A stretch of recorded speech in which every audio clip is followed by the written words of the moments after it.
بسم الله الرحمن الرحیم.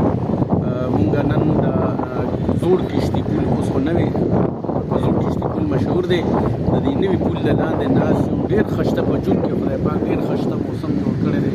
خو ډېره د افسوس خبره ده چې د کنټونمنټ یا نور دلته کې چې کوم ضلعي حکومت دی که هغوی دې ځای ته لږه توجه ورکړه. دلته دومره مزیدار پارک جوړېږي. افسوس چې دا ځای په بارمل کې وي. تاسو به کتلي وو چې دلته کې به کم د ماشومانو دپاره یا د دې کینټ کمیونټي دپاره کم از کم دلته کې د غم خادۍ یو ډېر خشته ځای جوړېدی شو او دلته کې خشته هوټلې جوړېدی شوې. نو دلته کې به د خلکو سیاح به راتله نو د هغوی آمدن به د غریبانانو کار به روانو او یو بهترین خاموش ماحول دی. ډېر ښکلی دی. اخوا زوړ پل دی، دلته نوی پل دی، دې خوا قاضي کمپلیکس دی، ورسره سکول دی.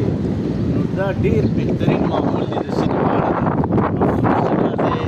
دلته کې وي دا شریف بھائی جان هم زموږ روډ ناست دی ملګری پروفیسر شریف الدین چترالي صاحب. نو چې دم دا افسوس وکړو چې افسوس چې دا ځای د دې کینټ کمیونټي دپاره دا ځای د کنټونمنټ جوړ کړی وی. لږ دومره خرچه پې نه کېږي. لږ جولې لګول پکار دي، لږ دا ځای ماحول ورته جوړول پکار دي، لږ صفا کول، لږ فرقبندي پکار ده. پیسې خو دوی اسم لګوي. نو دلته کې بجای چې خلک کپنی باغ ته ځي، بل ځای ته ځي، بل ځای ته ځي. نو کپنی باغ هم ښه ځای دی خو هلته کې د هغوی لوازمات دومره دي چې خلک تنګ شي بیا هلته کې نه شي ورتلی. ځکه فیسونه دي پې او ځای هم لږ لرې دی او د هغوی فحاشي ټایپ پکې هم راځي. ځکه دا بعض هلکان پکې راځي. دا ډېر بلکل کورنۍ غوندې ماحول دی. کښتۍ دي مزېدار.